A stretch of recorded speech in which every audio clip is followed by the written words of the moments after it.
കൊണ്ടോട്ടിയിൽ ആത്മഹത്യ ചെയ്ത നവവധുവിന്റെ മൃതദേഹം ഖബറടക്കി.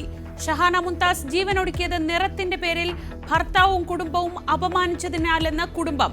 പോലീസ് കുടുംബാംഗങ്ങളുടെ മൊഴിയെടുക്കും.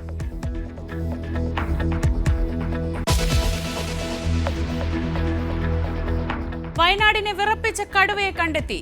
കടുവ നിലയുറപ്പിച്ചത് ആടിക്കൊല്ലി വെള്ളക്കെട്ട് ഭാഗത്ത്. മയക്കുവെടി വെക്കാൻ RRT സംഘം.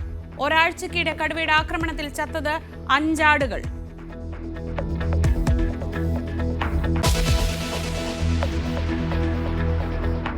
ലൈംഗിക അധിക്ഷേപ കേസിൽ ജാമ്യം ലഭിച്ച ബോബി ചെമ്മണ്ണൂർ ഇന്ന് പുറത്തിറങ്ങിയേക്കും. തടവുകാർക്ക് ഐക്യദാർഢ്യം പ്രഖ്യാപിച്ച് ജയിലിൽ ബോബിയുടെ നാടകം. ജയിലിൽ തുടരുന്നത് മാധ്യമ ശ്രദ്ധയ്ക്ക് വേണ്ടിയെന്ന് വിമർശനം.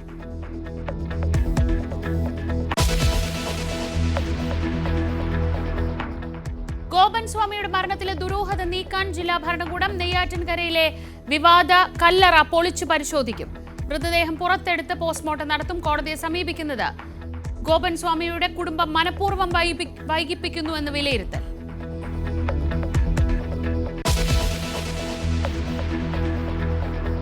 IC ബാലകൃഷ്ണനും ND അപ്പച്ചനും ഇന്ന് നിർണായകം. NM വിജയന്റെ മരണത്തിൽ മുൻകൂർ ജാമ്യാപേക്ഷ ഇന്ന് കോടതിയിൽ. ജാമ്യം നൽകരുതെന്ന് പോലീസ്.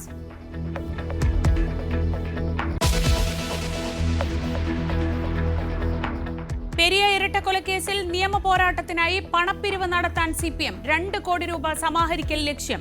പിരിവ് സ്പെഷ്യൽ ഫണ്ട് എന്ന പേരിൽ.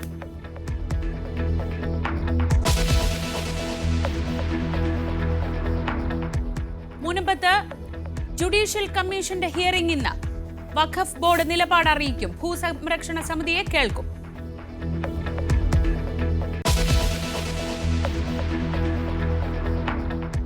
റഷ്യൻ പട്ടാളത്തിലേക്കുള്ള മനുഷ്യക്കടത്തിൽ കേരളത്തിൽ കേസ്. കൊടകര പോലീസ് കേസെടുത്തത് കൂലിപ്പട്ടാളത്തിൽ നിന്നും മോചിതനായ സന്തോഷ് മുഖത്തിന്റെ പരാതിയിൽ.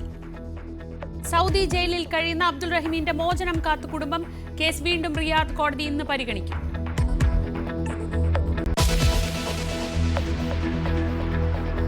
മകരവിളക്ക് ദർശിച്ച് തീർത്ഥാടകർ മലയിറങ്ങുന്നു. 2 ലക്ഷത്തോളം ഭക്തർ. തിരക്കൊഴിവാക്കാൻ ഒരുക്കിയിരുന്നത് വിപുലമായ സൗകര്യങ്ങൾ.